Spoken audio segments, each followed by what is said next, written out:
Jadi perlu masyarakat juga memang harus ketahui ya bahwa sidang dengan agenda kemarin ya terakhir sidang kemarin itu agendanya adalah pembuktian dari penuntut umum ya sidang terkait kasus pemerasan itu.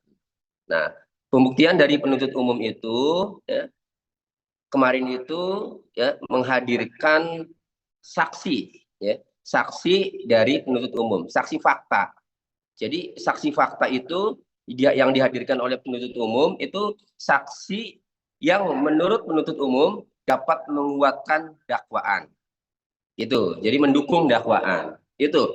Nah, lalu bagaimana kalau agenda pembuktian dari penuntut umum kemudian terdakwa juga mau menyampaikan bukti-bukti? Tidak bisa, belum saatnya karena itu masih agenda pembuktian dari penuntut umum. Kalau seandainya terdakwa ingin menyampaikan sesuatu, ya, itu ada gilirannya.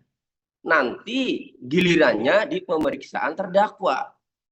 Nah, sidang kemarin terakhir ini kan pembuktian dari penuntut umum, menghadirkan saksi-saksi. Apalagi kemarin ditunda diskor karena terdakwa sakit. Kemudian saksi yang sama itu perintah majelis hakim kan agar dihadirkan lagi di sidang Kamis depan. Nah, berarti Kamis depan itu agendanya masih memeriksa saksi-saksi yang belum selesai. Nah, entah masih ada atau tidak saksi yang akan dihadirkan oleh penuntut umum, yang jelas nanti dihabiskan dulu nih saksi dari penuntut umum. Nah, kalau sudah habis, saksi penuntut umum sudah tidak menghadirkan saksi lagi, tidak ada saksi lagi, kemudian diberikan kesempatan kepada terdakwa atau penasihat hukumnya ya, mau menghadirkan saksi yang meringankan tidak. Nah, saksi yang meringankan terdakwa itu terserah, misalkan saksi itu menerangkan mengenai bahwa uang itu bukan uang pemerasan atau uang itu untuk kerjasama, itu namanya saksi yang meringankan, namanya saksi adensat. Nah, setelah saksi yang meringankan itu ada ataupun tidak ada, baru nanti giliran pemeriksaan terdakwa. Nah, pada saat pemeriksaan terdakwa itulah boleh tuh di situ terdakwa Nikita Mirzani menyampaikan kepada majelis hakim. Tetapi dalam pemeriksaan terdakwa juga karena pokok perkaranya adalah pemerasan, maka terdakwa itu ditanya terlebih dahulu. Ditanya oleh hakim, ditanya oleh penuntut umum, kemudian ditanya oleh penasihat hukumnya. Tinggal terserah nih kita. Apakah dia lebih penting untuk melakukan pembelaan terkait pokok perkara, ataukah dia ingin menyampaikan sesuatu yang di luar pokok perkara, yang tidak ada poin pembelaan. Memangnya kalau informasi adanya pengondisian penegak hukum disampaikan kepada majelis hakim pada saat nanti ini kita diperiksa sebagai terdakwa, memangnya apakah bisa meringankan terdakwa? Menurut saya tidak bisa karena itu tidak ada kaitannya dengan pokok perkara. Nah, pemeriksaan terdakwa nanti itu lebih bagus digunakan bagaimana caranya agar terdakwa itu tidak terbukti melakukan pemerasan, melainkan uang yang mengalirnya itu adalah uang kerjasama endorse, kan dalilnya seperti itu. Buktikan nanti, ketimbang menyampaikan sesuatu yang di luar pokok perkara, percuma, tidak akan mempunyai nilai poin yang bisa meringankan terdakwa kita. Lalu bagaimana informasi adanya pengondisian atau suap lah ya misalnya ya, bagaimana menyampaikannya, kemana yang lebih tepat? Yang lebih tepat adalah disampaikan ke aparat penegak hukum. Siapa aparat penegak hukum? Kepolisian, KPK. KPK bisa. Kalau misalnya di kepolisian tidak percaya misalnya karena ini kaitan dengan kepolisian, ya di KPK. Itu. Jadi yang lebih tepat itu adalah rekaman flashdisk yang katanya ada dugaan pengondisian itu. Kalau memang benar dugaannya kuat, ada bukti percakapannya itu atau bukti rekamannya, sampaikanlah kepada KPK, Komisi Pemberantasan Korupsi. Salah kalau disampaikan ke majelis hakim di dalam pokok perkara persidangan kita. Karena pada esensinya penasihat hukum dihadirkan atau membela terdakwa di persidangan dalam pokok perkara kita itu sejatinya adalah untuk targetnya satu, membebaskan, atau sekurang-kurangnya bisa meringankan hukuman nanti apabila putusan. Itu esensinya, bukan memasukkan perkara lain atau informasi lain ke dalam satu perkara yang sedang disidangkan itu. Percuma, tidak ada manfaatnya buat kita kalau untuk pembelaan. Itu. Kemudian yang kedua, saya juga mengamati sampai sidang terakhir kemarin, saya belum mendapatkan, belum mendengarkan ya poin-poin yang dapat membebaskan kita dari dakwaan ataupun dapat meringankan nanti buat kita. Saya belum dapat. Yang dilakukan terdakwa, yang disampaikan terdakwa dan penasihat hukumnya, justru saya melihatnya ini semakin memberatkan kita nanti. Apa? Terdakwa maupun penasihat hukumnya itu kan getol, terus berupaya mengungkap produknya saksi korban Reza Gladys itu bermasalah. Sadar atau tidak? Semakin diungkap produknya Reza Gladys itu bermasalah, maka semakin meyakinkan hakim bahwa pemerasan itu potensial terjadi. Kenapa? Karena pemerasan itu biasanya dilakukan terhadap orang yang mempunyai kelemahan atau kesalahan. Saya kasih contoh. Pejabat diketahui oleh oknum LSM, oknum wartawan, oknum ormas, diketahui dia melakukan penyimpangan anggaran uang negara atau korupsi. Ketika wartawan atau LSM atau ormas tahu, bagi oknum-oknum wartawan LSM ormas yang nakal, ketika dia memeras si pejabat yang ketahuan korupsi itu, maka potensial sekali dia menyerahkan uang karena takut dilaporkan, takut diberitakan. Kedua, pejabat ada kejadian belum lama di DKI itu masuk ke hotel bersama perempuan, dikuntitin tuh sama perempuan sampai pulang, terus diikuti sama oknum wartawan, oknum LSM, masuk ke hotel, kemudian pulangnya itu diikutin lagi sampai ke rumah. Setelah sampai rumah kemudian diperas. Terjadilah kan, diberikan karena takut diberitakan, takut diviralkan. Kenapa dia menyerahkan? Karena takut, karena punya kesalahan tadi, punya kelemahan, sehingga terjadilah pemerasan, akhirnya ditangkap. Nah, begitu juga kasus ini kita, semakin diungkap bahwa produknya Reza Gladys itu bermasalah, maka semakin percaya Reza Gladys itu ketakutan ya, oleh Nikita Mirzani, sehingga dimintai sejumlah uang, kemudian menyerahkan karena Reza Gladys merasa bersalah, merasa ada kelemahan.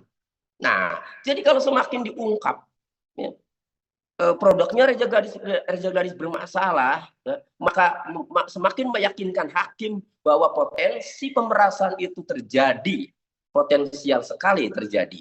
Karena Reza Gladys ketakutan produknya itu bermasalah. Kalau itu yang dibangun ya seperti itu. Nah, kerugian yang kedua, ya, hakim tidak akan percaya nanti kalau uang yang mengalir ke Nikita Mirzani dan developer itu ya, itu buat endorse produk. Kenapa? Karena Nikita sendiri sama penasihat hukumnya selalu mengatakan, selalu mengungkap, selalu menyampaikan produknya Reza Gladys bermasalah.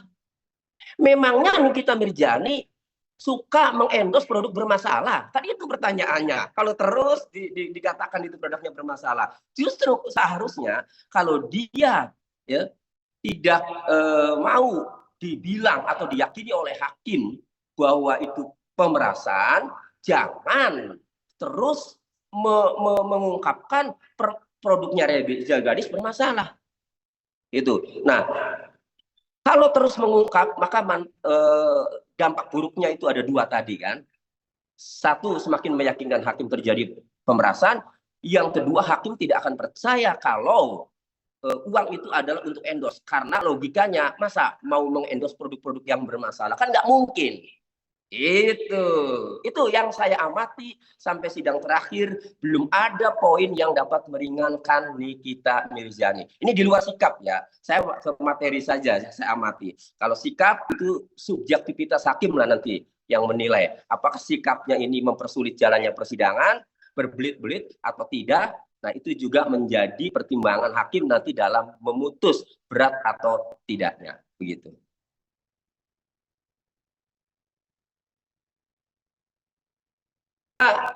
Hakim mengabulkan Nikita Mirzani untuk berobat ya ke dokter keluar dari lapas ya. Kemudian setelah dikabulkan, itu kan dikabulkan atas permohonan terdakwa melalui penasihat hukumnya ya, tentu mengajukan surat. Nah, setelah dikabulkan kemudian Nikita Mirzani malah tidak mau, inginnya itu sidang terus kan, itu masih mau sidang kan, saya tonton juga sambil nangis begitu kan, ingin mau sidang. Ada dua yang saya lihat ya, saya bisa analisa ada dua. Pertama ya, penasehat hukumnya ini ya seharusnya memberikan pemahaman ya, memberikan pemahaman bahwa kalau hakim sudah penasihat hukum sudah memohon, kemudian kalau sudah dikabulkan ya, kemudian hakim memutus ditunda skor untuk istirahat, ya sudah, karena atas permohonannya penasihat hukum ya. Itu pertama, harus memberikan pemahaman menurut saya ya. Yang kedua, kenapa nih kita ngotot sampai nangis ingin disidangkan terus ya? Memang hak kita, hak terdakwa untuk terus disidangkan, untuk segera disidangkan biar cepat selesai, biar ada kepastian hukum. Tetapi ya, ada tetapinya nih. Saya menduga Nikita ini mendapatkan harapan besar, diberikan harapan besar. Dan saya menilainya harapan itu adalah harapan palsu atau di PHP. Di PHP bebas. Kenapa saya menilai seperti itu? Karena Nikita ingin cepat-cepat selesai, ingin bebas. Jadi kalau dari penasihat hukumnya ataupun dari praktisi hukum yang lain, kalau melihat perkara ini, analisanya ini Nikita bisa bebas, ya, termasuk dari penasihat hukumnya, itulah yang kemudian membuat Nikita menggebu-gebu biar sidangnya cepat selesai, biar kemudian bisa bebas. Ini yang bahaya. Kenapa bahaya? Karena ini akan mengakibatkan Nikita Mirzani jadi stres nanti. Karena harapannya sudah besar ingin bebas, ternyata nanti faktanya itu dihukum penjara, terbukti. Nah, harusnya penasihat hukum maupun praktisi hukum lainnya ini harus melihat permasalahan ini secara utuh. Ini ada bukti uang loh yang diterima, yang mengalir. Itu saja dulu. Lalu kemudian penyidik mempunyai alat bukti, jaksa penuntut umum yang mengajukan persidangan ini mempunyai alat bukti. Ya, alat buktinya itu saya lihat itu banyak, ada satu bundel plastis, ada riwayat percakapan di screenshot kan, ada bukti transfer ya. Nah, itu bukti-bukti itu kan tidak bisa dibantah, atau bukti-bukti itu penasihat hukum tidak dapat membuktikan bahwa uang itu bukan uang pemerasan. Misalnya uang itu uang kerjasamanya untuk mengendus produk apa, perjanjiannya bagaimana, untuk berapa tahun kan, jelas produknya disebutkan. Kan sampai sidang kemarin itu tidak dapat membuktikan penasihat hukumnya. Jadi saya masih melihat ya, kesimpulan saya masih menilai sampai sidang kemarin belum ada hal-hal yang dapat membebaskan terdakwa dari dakwaan, sehingga saya masih menilainya ya, terdakwa ini suatu saat ya sampai saat akhir sidang ini masih terbukti melakukan tindak pidana pemerasan. Nanti putusannya gambarnya seperti itu. Nah, kalau diberikan pemahaman seperti itu, belum ada hal-hal yang dapat membebaskan, apa adanya sampai akan, saya yakin ya, tidak akan punya yang lebih dan besok lusa bebas, tidak akan. Menyadari setelah diberikan pemahaman secara hukum oleh orang-orang yang hukum, begitu.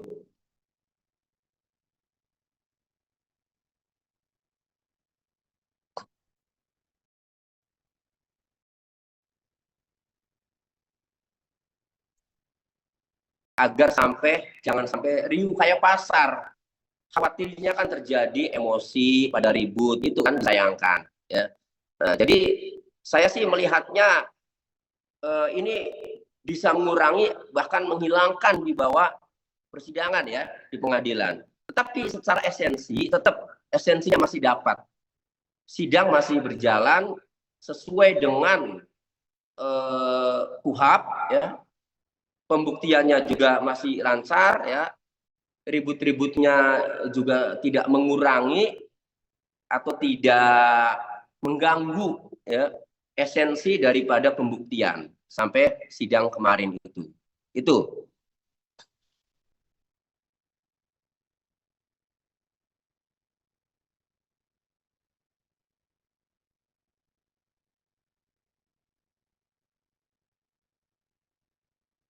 Iya, sangat menyayangkan karena meskipun ya itu tidak diatur secara resmi di undang-undang, tetapi ada SOP bagi penuntut umum yang membawa terdakwa ke persidangan ya untuk menghindari hal-hal yang tidak diinginkan, mungkin ada SOP.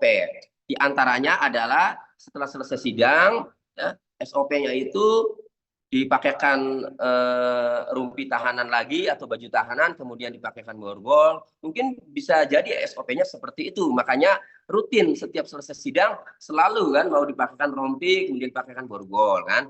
Lalu kemudian ketika nanti Nikita Mirzani tidak mau melakukan perlawanan, ya paling menurut saya yang akan terjadi adalah subjektivitas ya. Artinya penilaian penuntut umum terhadap Nikita itu bagaimana kan? Itu. Paling itu saja ya. Itu.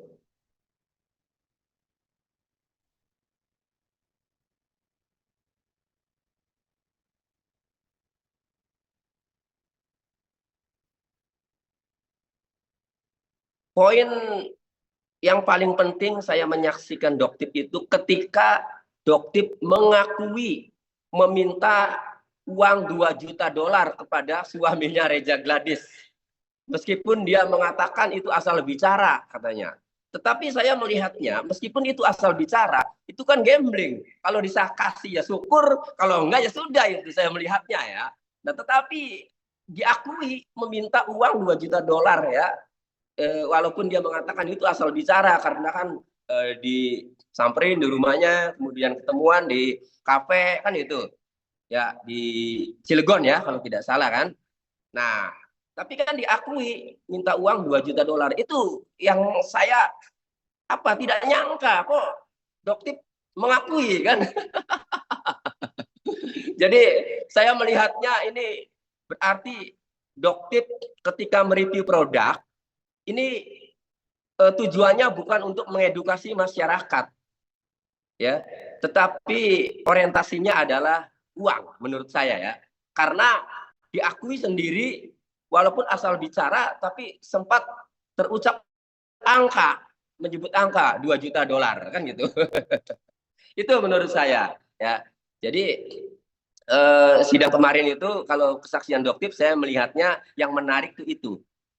Nah, ini tinggal hakim lah bagaimana menilai apakah Nikita Doktip ini ada hubungan kerjasama atau tidak kan, ataukah Doktip punya tujuan sendiri kemudian Nikita punya tujuan sendiri kan. Nah itu biar hakim dan masyarakat kan nanti yang menilai.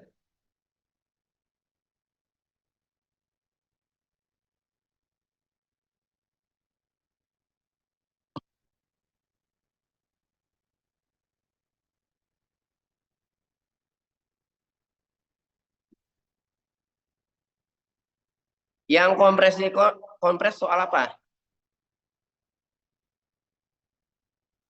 Oh, ada perkara yang Bang Fahmi laporkan kemudian sudah naik sidik, naik penyidikan. Kalau saya dengarkan itu, kalau saya tonton itu terkait laporan Bang Fahmi atas rekaman antara Ismail dengan Reza Gladys ya, terkait permintaan uang, di mana rekaman itu menurut Bang Fahmi itu ilegal. Makanya ia laporkan ke polisi dengan menyadap percakapan WhatsApp itu. Nah, tetapi di sisi lain rekaman itu dijadikan barang bukti oleh penyidik dan sekarang penuntut umum untuk terdakwa untuk sidang terdakwa Nikita Mirzani dan Mail. Sehingga saya tonton itu, saya dengar itu Bang Fahmi menyampaikan ini alat buktinya ini tidak sah kan itu karena ini sudah naik sidik. Nah, saya dari sisi hukum ingin menyampaikan begini, berpendapat begini. Apakah alat bukti atau barang bukti yang dipersoalkan oleh Bang Fahmi dilaporkan ya berupa rekaman percakapan dilaporkan ke penyidik kemudian naik sidik itu, apakah nanti barang bukti tersebut yang digunakan sebagai alat bukti atau barang bukti juga di kasus sidang Nikita Mirzani, apakah nanti dapat menggugurkan atau dapat mempengaruhi putusan hakim pada sidang Nikita, terdakwa Nikita dan Ismail? Menurut saya tidak. Kenapa? Saya sudah melihat di SIPP ya, Pengadilan Negeri Jakarta Selatan atas perkara terdakwa Nikita Mirzani dan Mail, ini nomor perkara 362-Pit-Sus-2025 PN Jaksel ya, dengan terdakwa Nikita Mirzani. Lalu ya, barang buktinya saya lihat. Apa saja sih yang diajukan barang buktinya? Yang diajukan barang buktinya ya ada 2 buah sistem elektronik berupa flash disk merek Acer warna abu-abu dan merek robot warna hitam. Kemudian 1 bundle printout tangkapan layar percakapan WhatsApp. 1 lembar printout bukti transfer. 1 lembar printout bukti transaksi. Ya. 1 unit sistem elektronik berupa handphone merek Apple ya, tipe iPhone 15 Pro Max warna hitam dengan image sekian-sekian, dan MSISDN ya nomor 081181122067. Nah, kemudian 1 buah sistem elektronik berupa akun WhatsApp dengan nomor sekian-sekian ya, selengkapnya terdapat dalam berkas pokok perkara. Nah, di dalam pasal 183 KUHP, hakim dalam memutus perkara itu sekurang-kurangnya ada 2 alat bukti ditambah keyakinan sesuai dengan fakta-fakta yang terungkap di persidangan. 2 alat bukti itu apa saja? Alat bukti itu diatur di dalam pasal 184 KUHP, yaitu 1 keterangan saksi, yang kedua keterangan ahli, yang ketiga surat, yang ketiga petunjuk, yang keempat keterangan terdakwa. Nah, 2 saja alat bukti dari 5 alat bukti yang disebut dalam pasal 184 itu sudah cukup bagi hakim untuk memutus terdakwa itu bersalah atau tidak, atau mempidanakan terdakwa ditambah keyakinan hakim. Nah, sedangkan alat bukti yang disampaikan terdakwa, yang disampaikan penuntut umum untuk terdakwa Nikita Mirzani dan Mail ini banyak ya, bukan hanya rekaman percakapan WhatsApp antara Mail dengan Reza Gladys saja. Di sini ada tangkapan layar, ada bukti transfer, itu yang paling telak adalah bukti transfer dan bukti transaksi. Kemudian ada keterangan saksi, keterangan saksinya Reza Gladys, keterangan saksinya Oki, keterangan saksinya ketika Nikita Mirzani jadi terdakwa, keterangan saksinya Mail, ketika Mail ini jadi terdakwa, keterangan saksinya Nikita Mirzani. Jadi bukan satu alat bukti rekaman percakapan saja. Jadi kalau rekaman percakapan itu dianggap bermasalah, masih ada alat bukti lain. Sehingga menurut saya, sekalipun itu dipersoalkan, ya, tetap saja dengan alat bukti lain yang masih banyak ini, yang sangat terang benderang, itu hakim, menurut saya hakim tetap dapat memutus pidana terhadap terdakwa Nikita Mirzani. Itu. Kemudian yang kedua, ini tinggal kejar-kejaran. Sekarang baru naik sidik. Apa bisa bukti rekaman percakapan yang sudah dijadikan bukti oleh penuntut umum di persidangan itu, apakah bisa nanti disita oleh penyidik yang sedang menangani? Nah, ini juga kan menjadi problem, kecuali melaporkan itu ya sudah beredar, dilaporkan, belum ditangani oleh penyidik, bukti pemerasannya itu ya masih ada pada orang tersebut, masih ada pada Reza Gladys kan gitu. Nah ini masih mungkin. Nah makanya kalau sudah sidang seperti ini, nanti ini kejar-kejaran duluan. Kalau duluan kita divonis, ya sudah. Yang membuat nanti putusan pengadilan negeri ini kita itu bisa batal kan harus banding. Nah kalau banding kan harus dapat membuktikan nih kita tidak memeras. Nah, jadi kalau satu alat bukti saja itu yang dipersoalkan itu menurut saya itu berat, tetap tidak akan bisa mempengaruhi putusan hakim terhadap Nikita Mirzani dan Mail. Dan masih kuat dengan alat bukti yang lain, ya, Nikita Mirzani bisa diputus bersalah oleh hakim. Itu.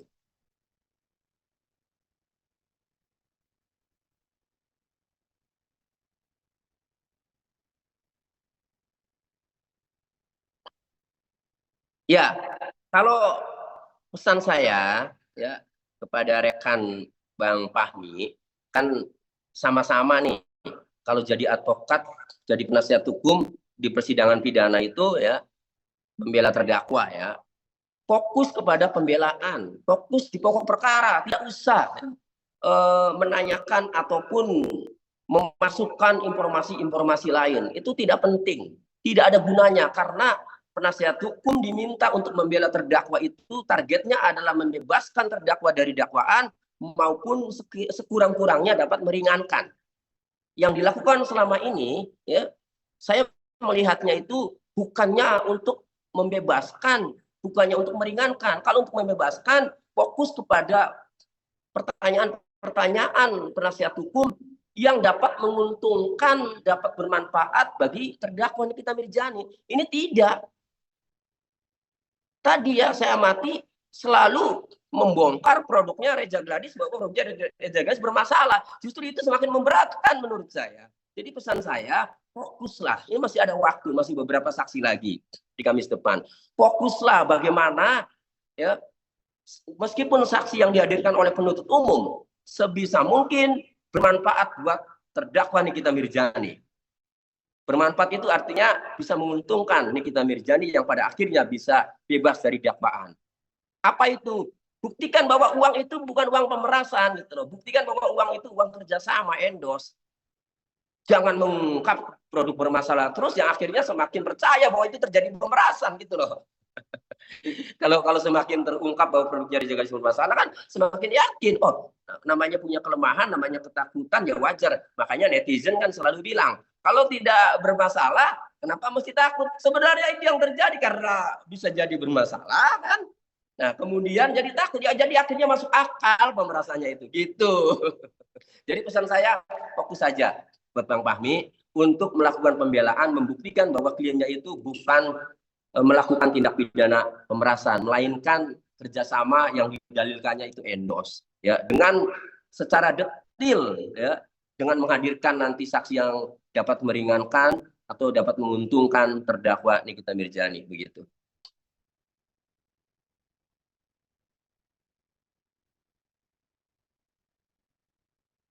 Ya, sampai saat ini baik dari materi ya, pemeriksaan maupun dari sikap-sikapnya saya melihatnya itu ini justru akan memperberat Nikita Mirzani, itu saya melihatnya. Karena hakim itu selain melihat pokok perkara, pelanggaran undang-undang, tindak pidananya, juga melihat sikap terdakwa di persidangan. Ini mempersulit jalannya persidangan, tidak berbelit-belit, tidak menyesali perbuatannya, tidak. Hal-hal itu akan mempengaruhi putusan nanti meringankan atau memberatkan. Kalau saya melihatnya itu sikap-sikapnya ini dapat memberatkan Nikita Mirzani nanti di putusan itu.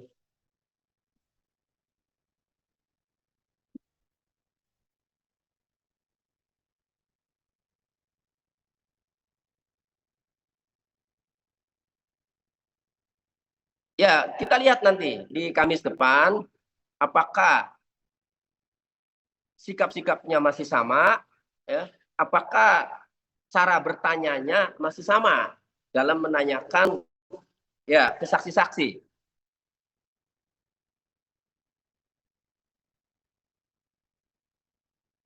Lah, ya itu sikap yang menurut saya mempersulit jalannya persidangan, ya, menghambat jalannya persidangan karena esensinya tidak didapat kalau saling saut. Hakim juga bingung mendengarkannya. Itu. Nah, jadi menurut saya sih Nikita Mirzani fokus kepada pembuktian, ya, bahwa Nikita Mirzani tidak melakukan pemerasan. Uang yang mengalirnya itu bukan uang pemerasan. Fokus ke situ. Menurut saya selanjutnya itu baik dari pertanyaan-pertanyaan Nikita Mirzani maupun pertanyaan-pertanyaan dari penasihat hukumnya. Oke, lengkap ya, udah ya.